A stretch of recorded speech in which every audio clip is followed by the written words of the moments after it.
Application of Kirchhoff loop law देख रहे थे हम।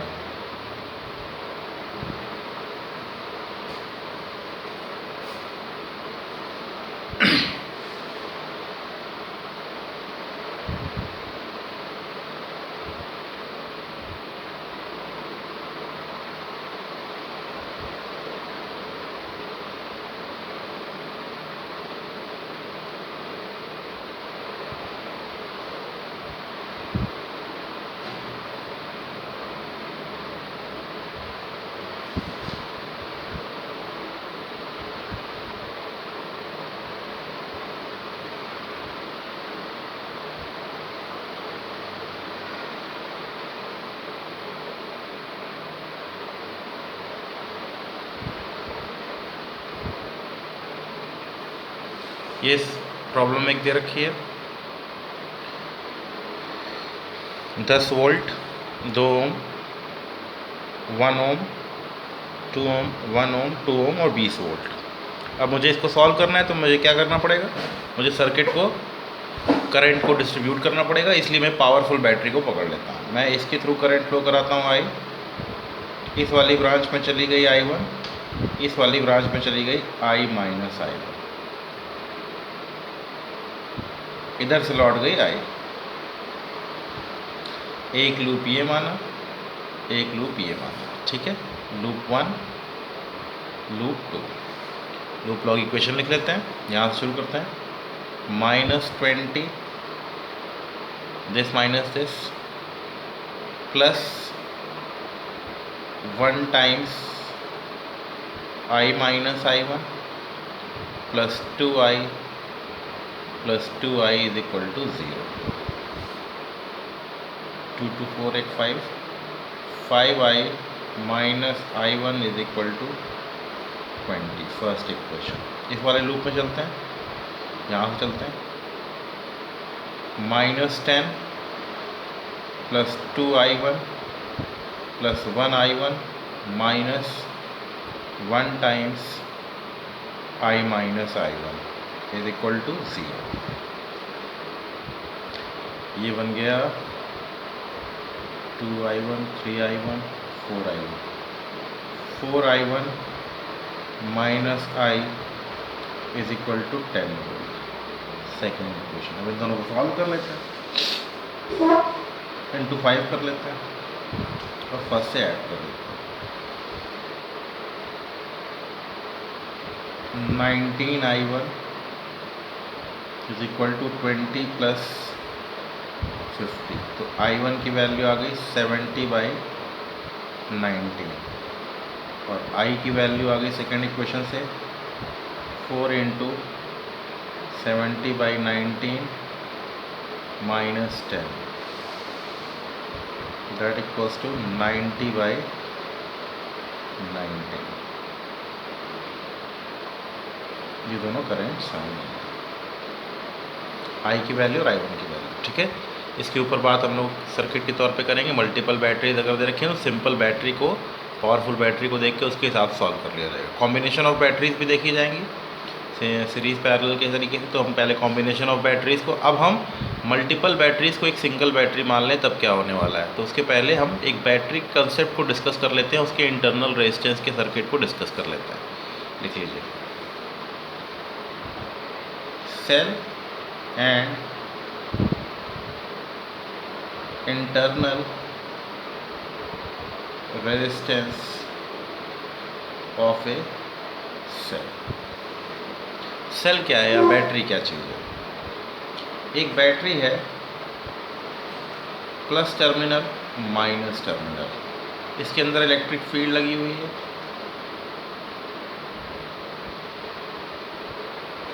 अब इस, मान लीजिए आपने कोई पॉजिटिव चार्ज या करंट फ्लो कराने की बात की, तो इस पॉजिटिव चार्ज पे इलेक्ट्रिक फील्ड फोर्स लगाएगी Fe,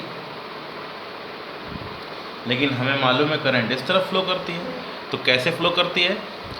बैटरी का एक कंपोनेंट इसको मूव कराता है, ठीक है, और वो कंपोनेंट होता है वर्क डन या force applied by the battery. जो बैटरी होती है वो इंटरनल इलेक्ट्रिक फील्ड की, आप केमिस्ट्री पढ़ेंगे वोल्टिक सेल और गैल्वेनिक सेल और तमाम तरीके की सेल, तो उसमें आपको साल्ट ब्रिज और तमाम चीज़ें मिलेंगी, तो आपको मालूम चलेगा कि आयनाइजेशन होगा, ऑक्सीडेशन रिडक्शन होगा, तो उसके बेस पे इधर से इलेक्ट्रॉन लिबरेट होंगे और दूसरी तरफ मूव आउट करेंगे। तो सेम कंसेप्ट यहाँ पर भी है, तो हम उस कंसेप्ट को सिंपल फिजिकली टर्म में डिस्क्राइब करते हैं कि इंटरनल इलेक्ट्रिक फील्ड के अगेंस्ट बैटरी एक फोर्स लगाती है और पॉजिटिव को प्लस पे पहुंचाती है और नेगेटिव को माइनस पे पहुंचाती है, मतलब कुल मिला के वो फ्लो कराती है। आउटर सर्किट में प्लस चार्ज को कुछ इस तरीके से फ्लो कराती है इंटरनल इलेक्ट्रिक फील्ड के अगेंस्ट। तो जब आप चार्ज को फ्लो कराते हैं तो इलेक्ट्रोलाइटिक सोल्यूशन वगैरह में आप देखते हैं कि उस सेल के अंदर कुछ ना कुछ एक इंटरनल रेजिस्टेंस देखने को मिलता है। तो अगर मैं कहूँ कि चार्ज फ्लो करेगा तो हम कह सकते हैं कि बैटरी को हम उसके ईएमएफ और इंटरनल रेजिस्टेंस के रूप में कंबाइंडली डिस्कस कर सकते हैं। इसकी डेफिनेशन अपना नॉर्मल किताब से आप देख के लिख सकते हैं। ई क्या है? EMF of cell.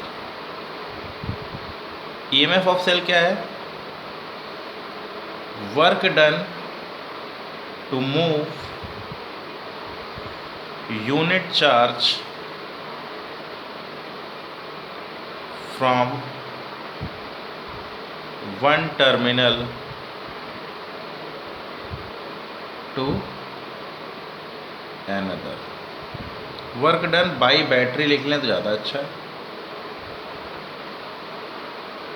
To move unit charge from one terminal to another, तो यूनिट चार्ज के लिए अगर हम ईएमएफ की बात करें तो work done by the battery पर यूनिट चार्ज, यूनिट वोल्ट होती है, आपको पता ही है। इंटरनल रेजिस्टेंस क्या है? During the flow of charge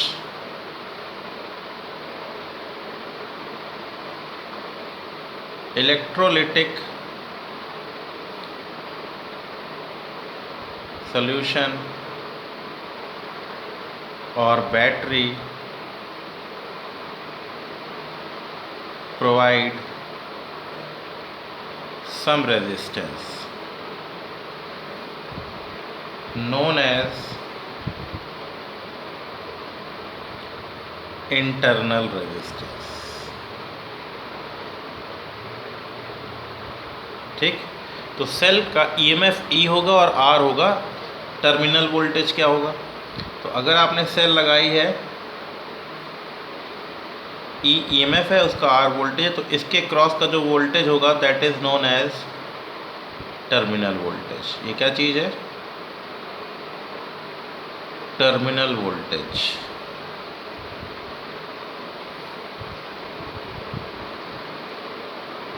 actual potential difference provided by cell. Terminal voltage है actual potential difference. Ideal condition क्या है? For ideal battery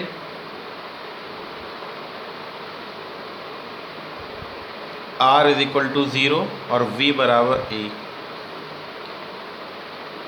for non ideal battery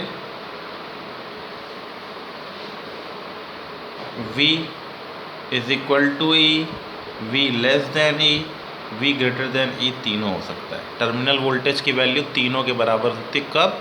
अब जरा चेक कर लेते हैं, इसको भी फटाफट नोट करते हुए देख लेते हैं।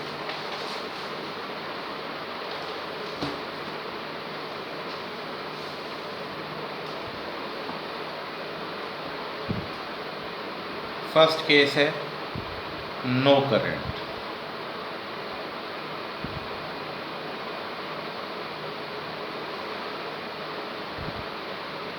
A B E R, V is equal to VA minus VB is equal to E। जब कोई करंट नहीं है तो टर्मिनल वोल्टेज की वैल्यू E के बराबर होगी। ठीक है,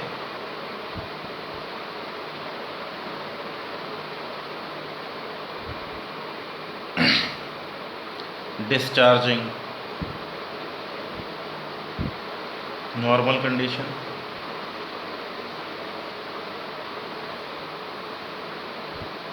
एक बैटरी है,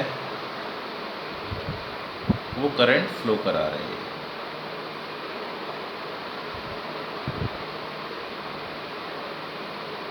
V A minus V P, this minus this plus this minus this, क्या आ जाएगा? E minus I are.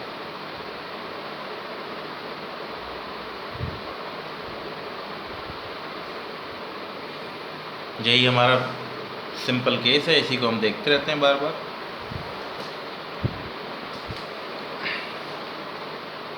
इस पे तीसरा केस, चार्जिंग ऑफ बैटरी।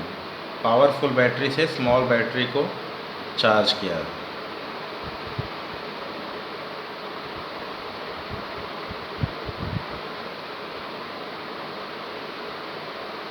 कहीं बाहरी सर्किट से पावरफुल बैटरी से को चार्ज किया गया। तो V A minus V B is equal to terminal voltage बराबर ई प्लस आई आर। तो ये टर्मिनल वोल्टेज ज़्यादा भी हो सकता है, टर्मिनल वोल्टेज कम भी हो सकता है, और सेम भी हो सकता है। ठीक है, टर्मिनल वोल्टेज की value may be equal, may be greater, may be less. तो मेनली हम लोगों को लगता है टर्मिनल वोल्टेज की वैल्यू हमेशा कम आएगी, ई माइनस आई आर की तरीके से। लेकिन हम नॉर्मल कंडीशन में चेकआउट करें तो हम नॉर्मल कंडीशन में चेकआउट कर सकते हैं कि ये ज़्यादा भी हो सकती है, कम भी हो सकती है, और बराबर भी। तीनों कंडीशन पॉसिबल हैं, लेकिन वो कंडीशनल होगा। ठीक है, नॉर्मल कंडीशंस में अगर आप चेक करें तो एक पावरफुल बैटरी सिंपल रेजिस्टेंस के साथ ऐड हुई है तो डिस्चार्जिंग वाला केस लेके चलेंगे। लेकिन अगर कोई करंट नहीं फ्लो कर रही है तो ईएमएफ की वैल्यू ईएमएफ है आइडियल, कितना वोल्टेज, एक्चुअली ईएमएफ क्या चीज़ है कि कितना वो प्रोवाइड कर सकता है, कितनी आइडियलिज्म उसके अंदर है, वो कितना वोल्टेज प्रोड्यूस कर सकता है। लेकिन due to the internal resistance की वजह से उसका ईएमएफ जो आउटपुट आना चाहिए वो आउटपुट थोड़ा कम हो जाता है। ठीक है, डिस्चार्जिंग करने। लेकिन अगर जब वो चार्जिंग हो रही हो, जैसे आपने अपने बैटरी को चार्ज किया, अपनी मोबाइल की बैटरी को चार्ज किया, तो उस केस में उसके अक्रॉस का टर्मिनल वोल्टेज ज़्यादा हो जाता है, और जब वो काम कर रही होती है तो टर्मिनल वोल्टेज कम होता जाता है। करंट जितनी ज़्यादा फ्लो करेगा तो करंट पे डिपेंडेंट है। हम इसके ग्राफ के बारे में अभी बात करेंगे कि कैसे ये वर्कआउट करेगा। Cell with external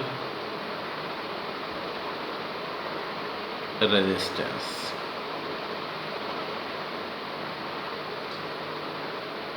external resistance के साथ सेल की क्या कंडीशन होगी?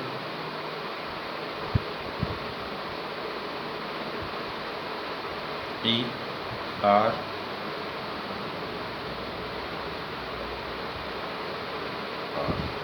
Current I. Simple condition, external resistance R ले लिया गया, इसके लिए बात की गई। तो करंट आई है तो मैं यहाँ से जंपिंग कराते हुए लिख लूँ condition, minus E plus I R plus I small R is equal to 0। तो यहाँ से आई की वैल्यू आ गई E by R plus R. Internal resistance और एक्सटर्नल रेजिस्टेंस कोई लेना देना नहीं है, सिंपल एक रेजिस्टेंस से जुड़ा हुआ है।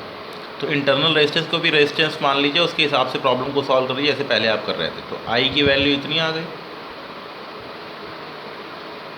ई upon R plus R. Terminal voltage की value E minus I R, that is E minus E R by R plus small R, या E R by R plus small R. तो कई graph possible है, graph पूछ के value निकलवा लेता है, ध्यान रखना इंपॉर्टेंट ग्राफ है। टर्मिनल वोल्टेज का करंट के साथ graph,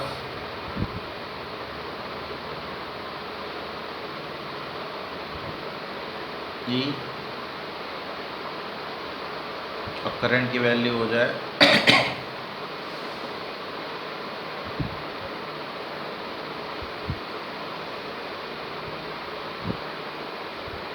E by are.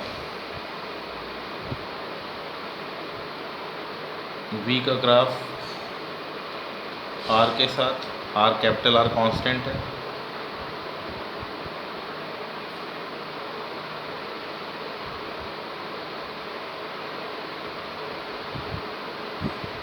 E R constant है, स्मॉल आर की वैल्यू चेंज करते जा रहे हैं, तो ई आर की वैल्यू 0 रखेंगे तो ये वैल्यू ई हो जाएगी, और जब आर की वैल्यू इन्फिनिटी रखेंगे तो ये वैल्यू 0 हो जाएगी। तो ग्राफ कुछ ऐसा प्लॉट करेगा।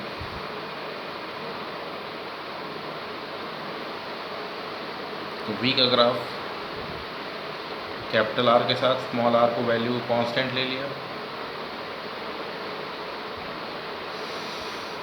v is equal to E upon 1 plus small R by are.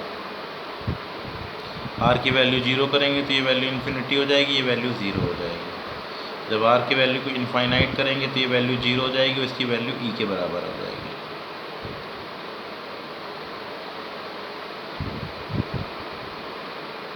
तो ये 3 ग्राफ है, इनको ध्यान रखना है।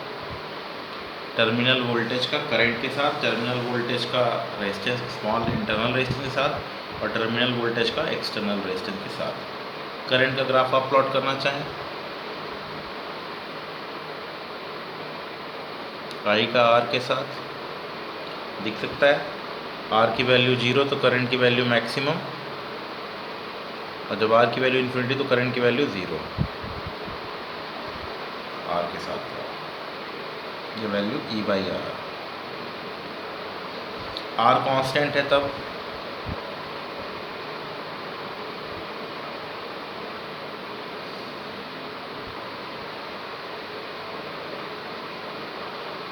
आई की वैल्यू स्मॉल आर के साथ कैपिटल आर कांस्टेंट है। अगर इंटरनल रेजिस्टेंस चेंज हो रहा है तब फिर वही कहानी हो जाएगी।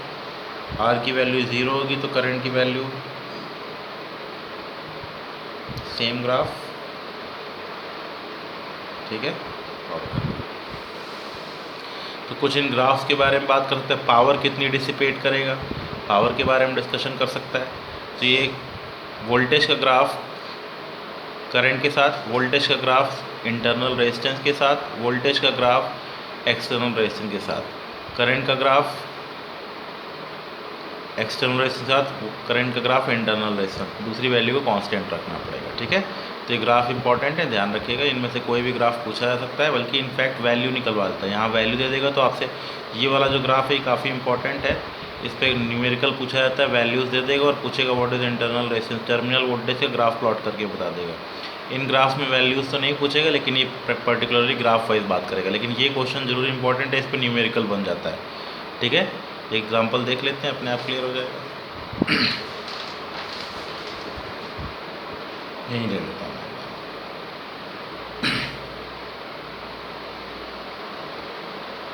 टर्मिनल वोल्टेज वर्सेस करंट का ग्राफ दे रखा है। 20 वोल्ट और 4 एम्पियर। बताइए ईएमएफ की वैल्यू बताइए, स्मॉल आर की वैल्यू बताइए। ग्राफ से ही क्लियर है, ईएमएफ कितना है 20 वोल्ट है, ठीक है। और स्मॉल आर की वैल्यू कितनी आने वाली है, ई बाई आर की वैल्यू दे रखी है 4 एम्पियर, तो स्मॉल आर की वैल्यू 5, ठीक। तो इस तरीके से क्वेश्चन पूछ लेता है, और ध्यान रखिएगा इसके बारे में। और भी निकाल सकते हैं। स्लोप क्या है इसमें, slope is equal to small R, minus R आएगा, स्लोप निगेटिव आ रहा है इसलिए माइनस आर के तरीके से याद रखिएगा, ठीक है। अब पावर डिसिपेटेड क्या होगी, कितनी वैल्यूज होंगी, उनके बारे में भी डिस्कशन कर लेते हैं।